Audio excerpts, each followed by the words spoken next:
What starts here changes the world. I have a few suggestions that may help you on your way to a better world.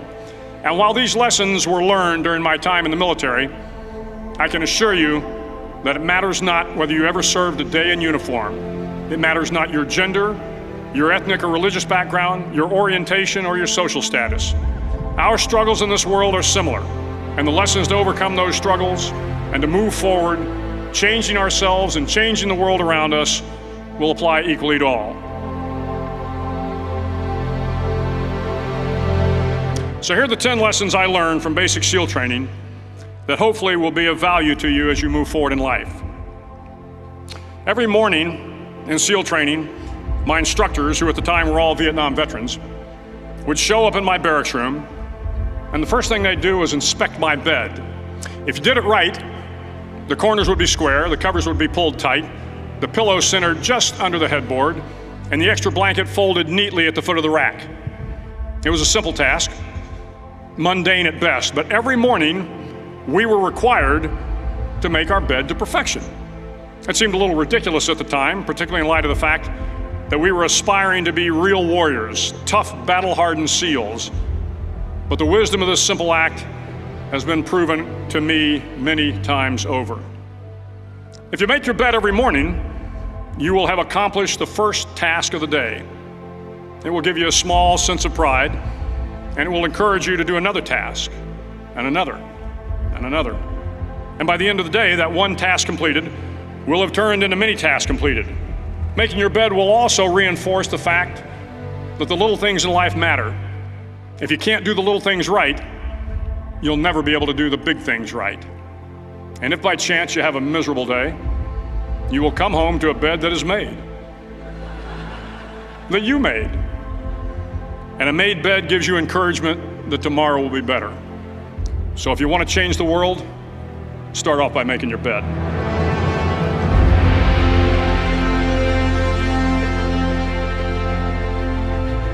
During SEAL training, the students are all broken down into boat crews. Each crew is 7 students, 3 on each side of a small rubber boat, and 1 coxswain to help guide the dinghy.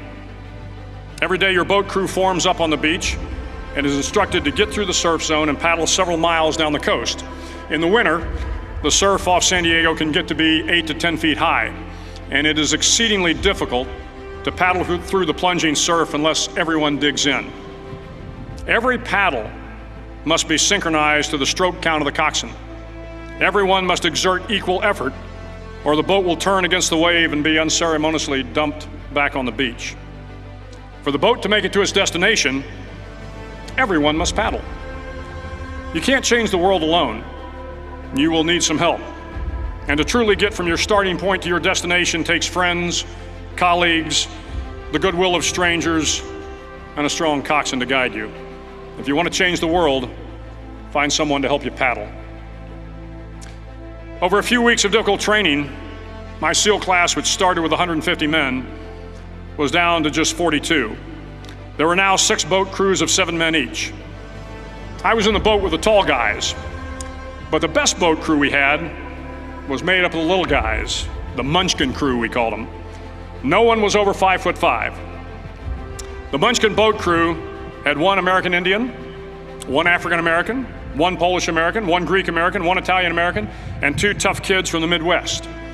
They out-paddled, outran, and outswam all the other boat crews. The big men in the other boat crews would always make good-natured fun of the tiny little flippers the Munchkins put on their tiny little feet prior to every swim. But somehow these little guys from every corner of the nation and the world always had the last laugh, swimming faster than everyone and reaching the shore long before the rest of us. SEAL training was a great equalizer. Nothing mattered but your will to succeed, not your color, not your ethnic background, not your education, not your social status.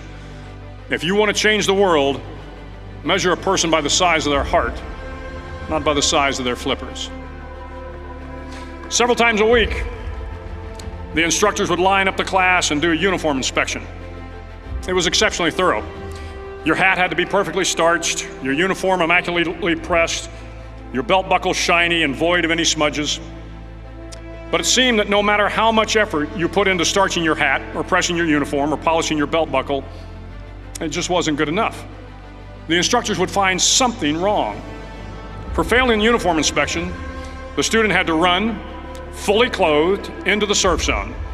Then wet from head to toe, roll around on the beach until every part of your body was covered with sand. The effect was known as a sugar cookie. You stayed in the uniform the rest of the day, cold, wet, and sandy. There were many a student who just couldn't accept the fact that all their efforts were in vain, that no matter how hard they tried to get the uniform right, it went unappreciated.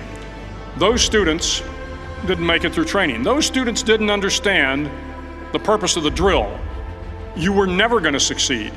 You were never going to have a perfect uniform. The instructors weren't going to allow it. Sometimes, no matter how well you prepare or how well you perform, you still end up as a sugar cookie. It's just the way life is sometimes. If you want to change the world, get over being a sugar cookie and keep moving forward. Every day during training, you were challenged with multiple physical events: long runs, long swims, obstacle courses, hours of calisthenics, something designed to test your mettle. Every event had standards, times you had to meet. If you failed to meet those times, those standards, your name was posted on a list, and at the end of the day, those on the list were invited to a circus. A circus was 2 hours of additional calisthenics, designed to wear you down, to break your spirit, to force you to quit. No one wanted a circus. A circus meant that for that day, you didn't measure up.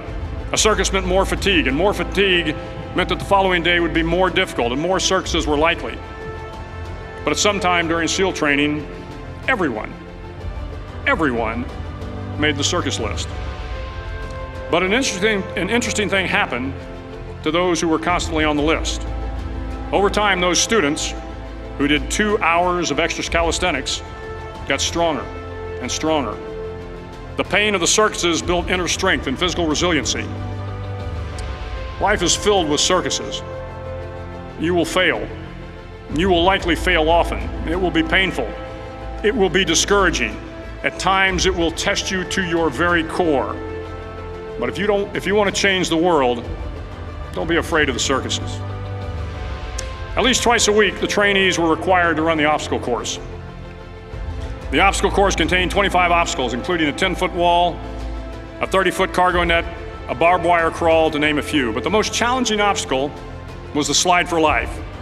It had a 3-level, 30-foot tower at one end and a 1-level tower at the other. In between was a 200-foot-long rope. You had to climb the 3-tiered tower, and once at the top, you grabbed the rope, swung underneath the rope, and pulled yourself hand over hand until you got to the other end. The record for the obstacle course had stood for years when my class began in 1977.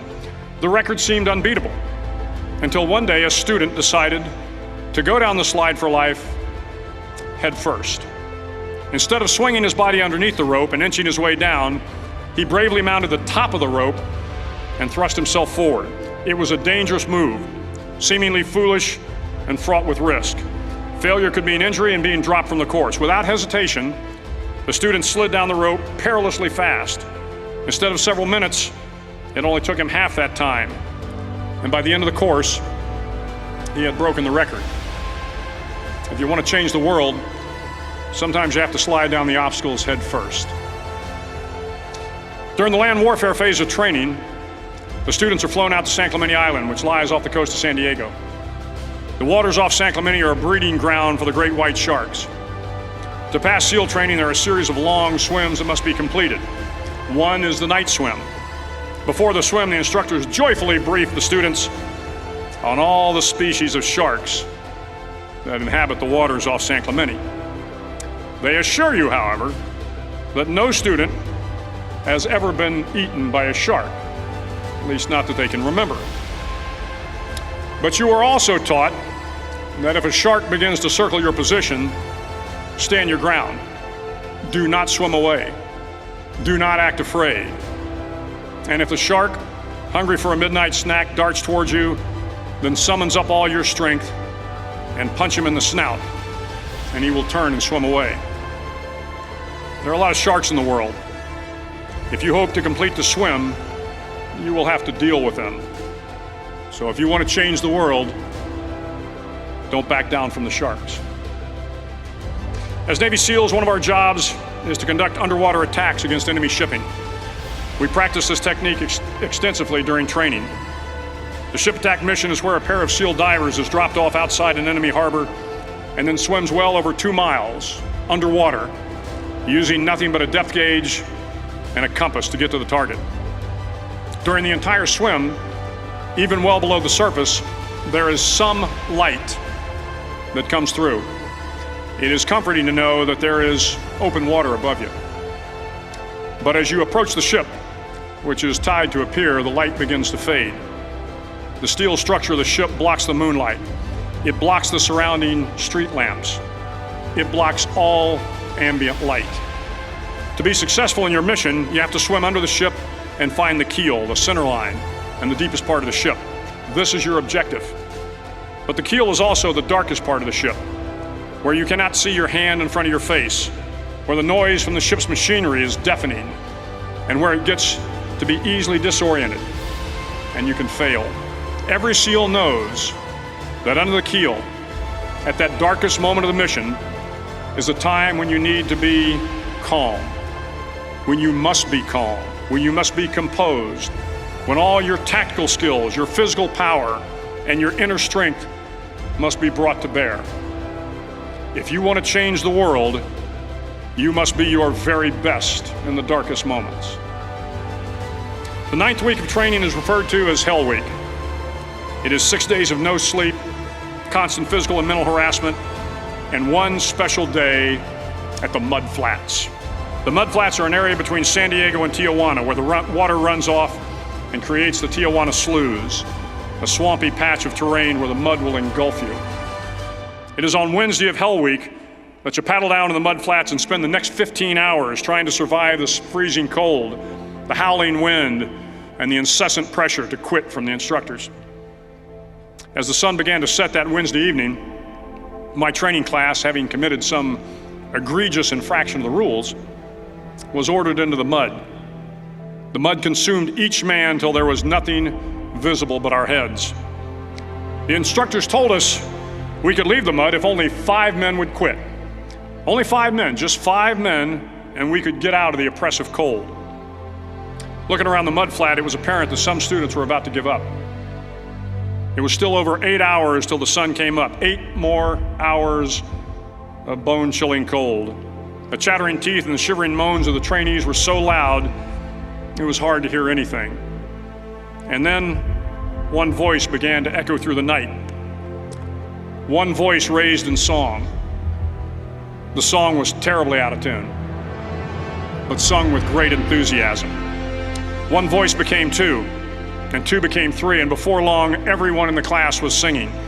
The instructors threatened us with more time in the mud if we kept up the singing, but the singing persisted, and somehow the mud seemed a little warmer, and the wind a little tamer, and the dawn not so far away. If I have learned anything in my time traveling the world, it is the power of hope. The power of one person, a Washington, a Lincoln, King, Mandela, and even a young girl from Pakistan, Malala.